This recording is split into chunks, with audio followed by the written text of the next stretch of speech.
నమస్తే. తెలుసు తెలుసు, అది కూడా. అబ్బా ఏం సంతోషం రా. అది కూడా ఇప్పుడే బ్రేకింగ్ న్యూస్ చూస్తాను, 5వ అరెస్ట్. అయినా నీకు వీడియో చేయడానికి అవకాశం ఎట్లా వచ్చిందిరా? పోలీసులు నిన్ను అంత ఫ్రీగా వదిలేశారా? ఈరోజు మీరు నా గొంతు నొక్కే ప్రయత్నం చేస్తారు. లేదే. కానీ మీకు అర్థం కావాల్సింది ఏంటంటే మీరు చంపితే నేను ఒక్కడిని చచ్చిపోతా. చంపమే, అలవాటు లేదు మాకు. మీరు రావణ గారిని మాత్రమే చంపగలరు. మరి జోసఫ్ ఉంటాడా? అబ్బో ప్రశ్న జోసఫ్ రాను ముగ్గురు. నువ్వు భయపడుతున్నారా? నాకు భయమే లేదు. లేదు. మీకు అర్థమవుతుందా?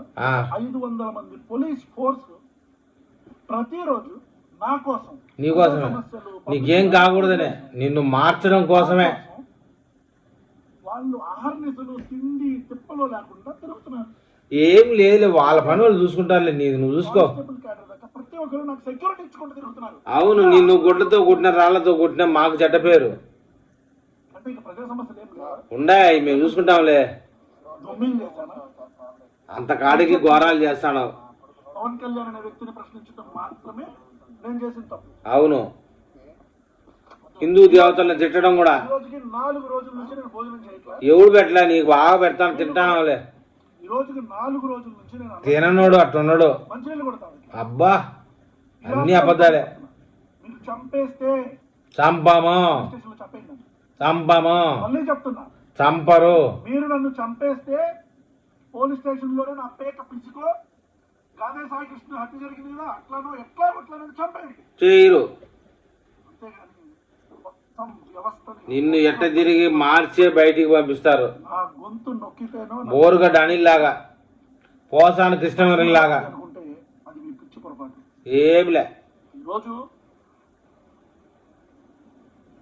ఎక్కడికి వెళ్తే అక్కడ, అంటే ఈ రోజు బెయిల్ వస్తే ఇమీడియట్ గా ఓకే, రేపు బెయిల్ వస్తే మళ్ళీ ఓకే. ఇంకదే ఏం చేస్తాం, నిన్ను మార్చడం కోసం ఏదో ఒకటి. 4 రోజుల్లో వచ్చిన మళ్ళీ 5వ రోజు అరెస్ట్ అయిన నువ్వే గిన్నిస్ బుక్ లో ఎక్కిద్దాం. జనసేన పార్టీ నియోజకవర్గాల్లోనే నేను వెళ్ళటం, అక్కడికి ఆర్గనైజ్డ్ గా గుండాలు రావటం, నా మీదకి దాడి చేయడానికి ప్రయత్నించడం, పోలీసులు ప్రయత్నం అంటారు కానీ ఏం కొట్టారు నిన్నేమన్నా? ఈ ఆర్గనైజ్డ్ క్రైమ్ అంతా ఎవరు చేస్తున్నారు? మేము చూసుకుంటాం దాని సంగతి. చంపుదాం అనుకుంటున్నారు. లేదు, దానికి ఇంత మరమ్మతులు ఇవన్నీ ఎందుకంటున్నా? మరమ్మతులా? డైరెక్ట్ గా తీసుకెళ్లి చంపేచ్చు కదా పోలీస్ అట్లా జరగదులే మన రాష్ట్రంలో. చంద్రబాబు నాయుడు గారు, నారా లోకేష్ గారు, వాళ్ళ హయాంలోనే అటు జరగదు. నా అభిమానం నటుడైన శ్రీ పవన్ కళ్యాణ్ గారు, జగన్మోహన్ రెడ్డి హయాంలో అయితే జరుగుండేది. చంపేయచ్చు కదా. చంపరు. చంపేయండి. లేదా ఈ ఆమరణ నిరాహార దీక్ష నేనే ఆమరణ నిరాహార తొక్క బాగా ఎగిసి తిరుగుతాను. నన్ను పోలీస్ స్టేషన్ లోనే చంపండి, లేదా నా అంతటా నేనే ఆమరణ నిరాహార దీక్ష చేసి చచ్చిపోతాను. అంత సీన్ లేదులే. గుర్తుపెట్టుకోండి, as a law abiding citizen I have all the rights. English రాదబ్బా. నేను నిరాహార దీక్ష చేసే హక్కు నాకుంది. చేసుకో, బిర్యానీలు తింటే నిరాహార దీక్ష చేసుకో. జైల్లో పెట్టి ఏం సాధిస్తాం అనుకుంటున్నారు? చూద్దాం, ముందు ముందు చూపిస్తాం సమాజానికి. బెయిలబుల్ సెక్షన్స్ అన్ని సుగాలి ప్రీతి. నీకు కావాలనే బెయిలబుల్ సెక్షన్ పెడుతున్నారా నాయన? నీకు అది అర్థం కావడంలే.